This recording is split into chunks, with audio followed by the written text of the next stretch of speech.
Good evening to everybody. Welcome back to Spiritual Nightcap, Part 5. So we left off on yesterday that Jayla found out that Jess had been using drugs and drinking. And so what's going on now is that Jess has an addiction. He really does. He's gone from coming in late to not coming in at all. Days going by before Jayla sees him. And because he's no longer looking for work nor collecting any type of monies, Jayla has been trying to do her best to make orders, and her business is just flowing the best that it can. But it has been a struggle because 2 incomes are better than 1. So Jess finally decides to come home after being in and out for a week. Come to find out from friends that have seen him, Jess has been either staying at David Brent's house or living on the streets, falling asleep. He wakes up and he's on the street. So he's really spiraling down more and more as the days go by. So Jess finally comes home, and Jayla asked him, "Where have you been? What's going on? That weeks and weeks I'm not seeing you. What is going on?" And of course, Jess being in denial, he says, "Ain't nothing going on. Everything good." And Jayla's like, "How can everything be good when you're not coming home?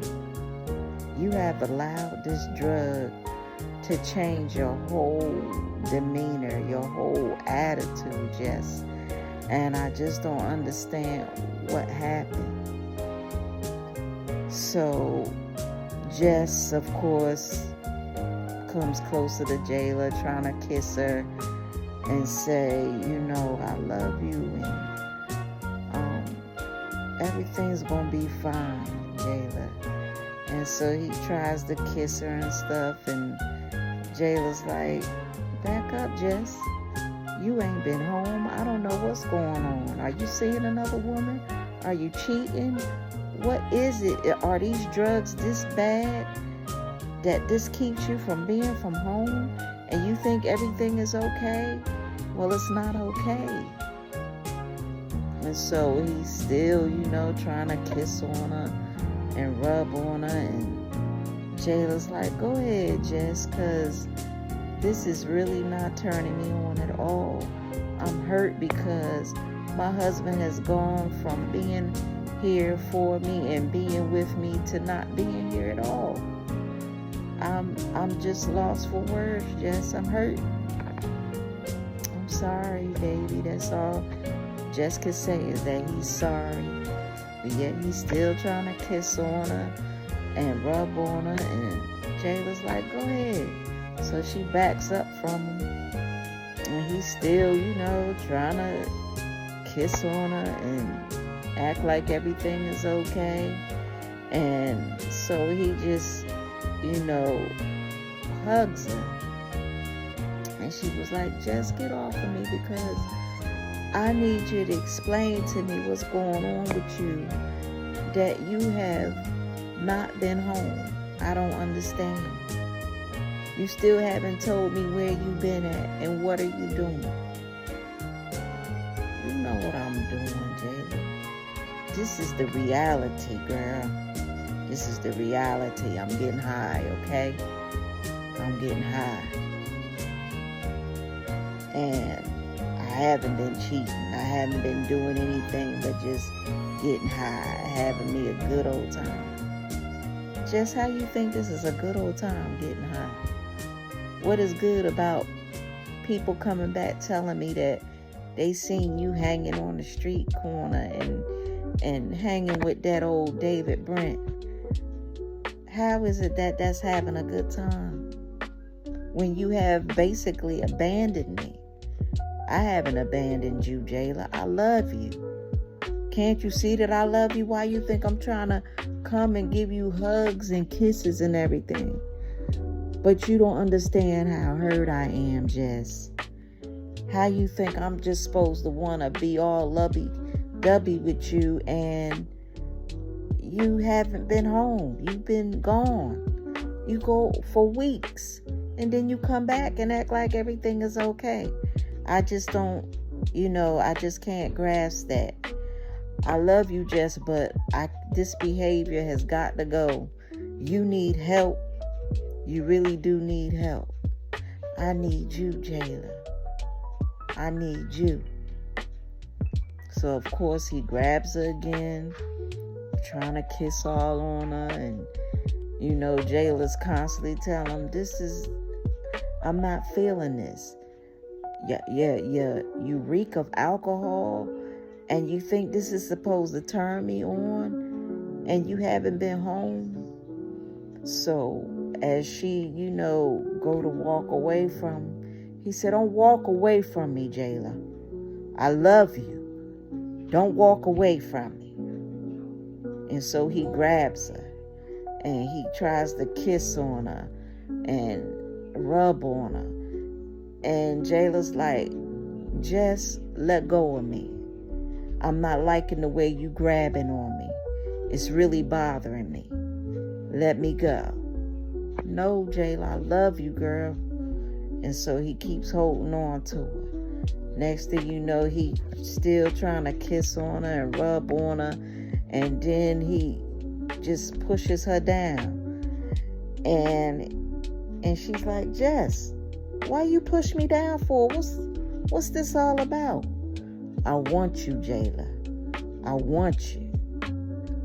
I don't want you. I don't want you. I want you sober. I can't lay with you and you have been gone for weeks and think that I'm going to just lay with you. This ain't happening. I said, Jayla, I want to make love to you. So he holds her down and tries to force himself on her. And she's like, let me go, Jess. Let me go. And he's still holding her down. Oh, so this is how you going to do me, Jess? Don't you know you trying to force yourself on me and I'm telling you no? I said I want to make love to you. So he begins to rip her pants down. And fortunately, Jess gets what he wants. And she's just like stunned in what just happened. He forced himself on her. He basically raped Jayla. And so Jayla just laid there like, she was just like in shock. All she could do was cry. And he fell off to sleep. Jayla creeped up, went in the bathroom, took her a shower, and just began to talk to God, full of hurt, disappointment. She's just numb right now. She just can't believe what her husband just done. And so, as she gets herself together and pray, she decides that she's going to lay in the guest room. And she could barely sleep. But all she kept doing was talking to God and just asking God, why is this happening? Why is this going the way that it's going, God? I just don't understand, God. I've been praying and praying, God, and I just don't understand. And so when she woke up in the morning, she looked and she saw that Jess was gone. And she was just so disappointed that she wakes up and he's gone again, and she don't know when she gonna see him again. So as the time goes by, another week goes by, Jess comes home. Jess gets down on his knees and he grabs Jayla's hand and he says, Jayla, I'm so sorry. I realize that I am addicted. I realize that I have problems. I realize that I'm just dying inside. I wake up and I realize I'm laying on a bench. I wake up, I realize I'm at David's house and I can't seem to shake wanting to hang around him these days. And I need you, Jayla. I'm so sorry. Please forgive me. Please forgive me. And Jayla tells him, Jess, I can't do this anymore. You need to get help. The only way that I can stay with you is if you get help. Because I know you're not in your right mind, but I can't live this way. I don't know what you're doing out there on them streets. And I am just scared to death that you're going to try to hurt me again. Do you even remember what you done to me? No, I don't. What did I do? Jess, you gonna stand right here and tell me you don't know what you done to me? You raped me. What do you mean I raped you, Jayla? I would never do that to you. Well, you did, Jess. You did. And I am hurt. I am angry because I've never seen you this way, Jess. And I just can't understand how you could just allow this to happen to us. I'm sorry, Jayla. Please don't leave me. Please, I need your help. I can't help you, Jess. You have to want to get help. You have to want to seek help. Please, Jayla, help me. I'll get it together. Please. Just give me a chance to get it together. So Jayla called different places to see where he could get help. And so Jess took a step in being evaluated, and he took a step to go and get help. But stay tuned. Jayla has something to tell him. Stay tuned for part 6. So on tonight, my spiritual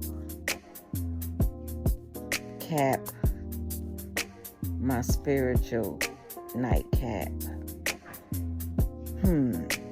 What can I say about this story? I don't know if anybody can even relate to this story. You see so many times that women have been taken advantage of, whether it's someone they love or someone that they don't even know at all. But I'm here tonight to tell you that God can help you through anything. Jayla is really, if you look at this story, Jayla is looking at someone she don't even know right now because he's not in his right mind. Do you know somebody like that that's not in their right mind? Well, continue to pray for them. And last night I realized that I didn't say it correctly. I hope it was understood that when I said we accept the things that we cannot change, but we can make changes with ourselves. We may not can change that person's circumstances, but we can make changes for ourselves. And the changes that we make for ourselves, we can be acceptable to those because it's us. But when it's someone else that you're hoping and praying and wishing for that they make a change, all we can do is pray and hope that they will make a change. Accept the things that we can't change. We look at this situation where Jess is addicted to drugs. Jayla can't change it. All she can do is suggest. All she can do is pray and keep herself from harm, hurt, and danger.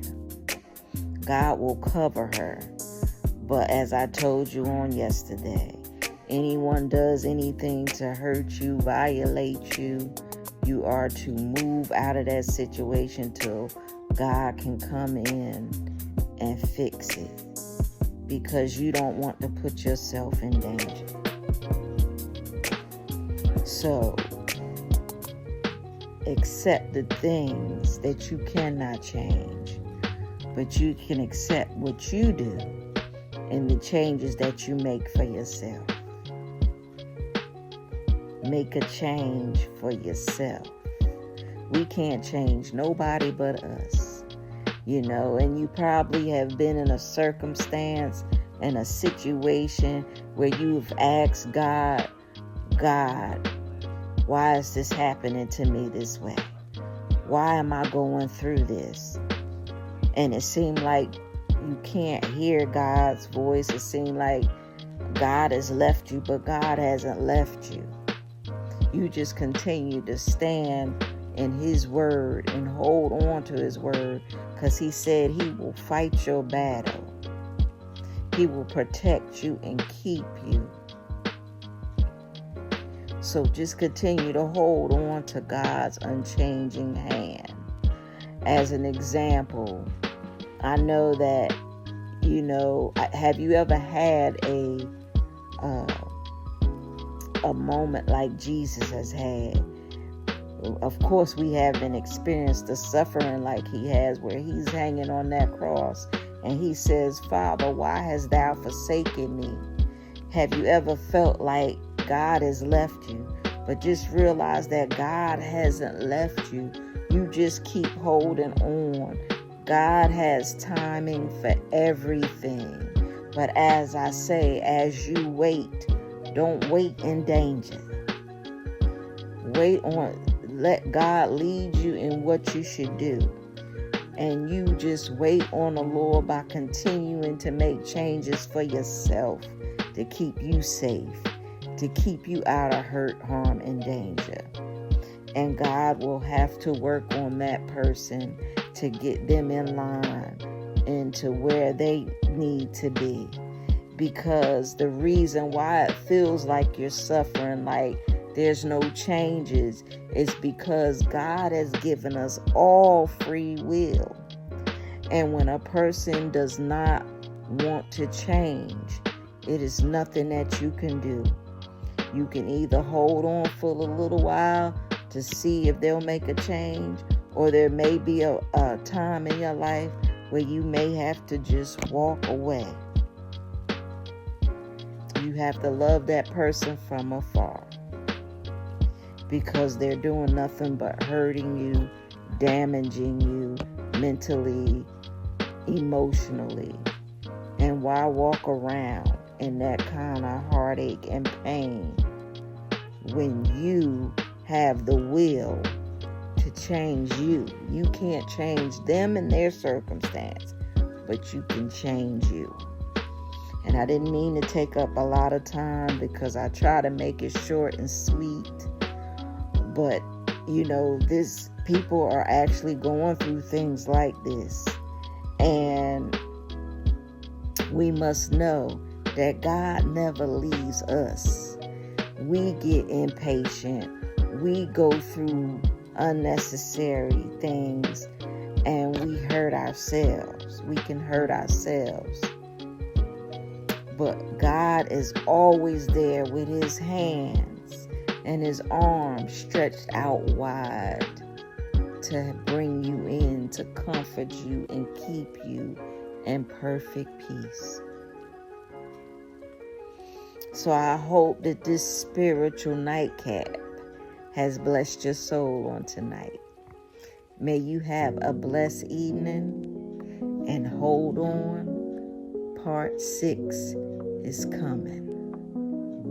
Part 6 is coming. Have a great night. And don't forget to like, share, and comment if you like. In Jesus' name, amen.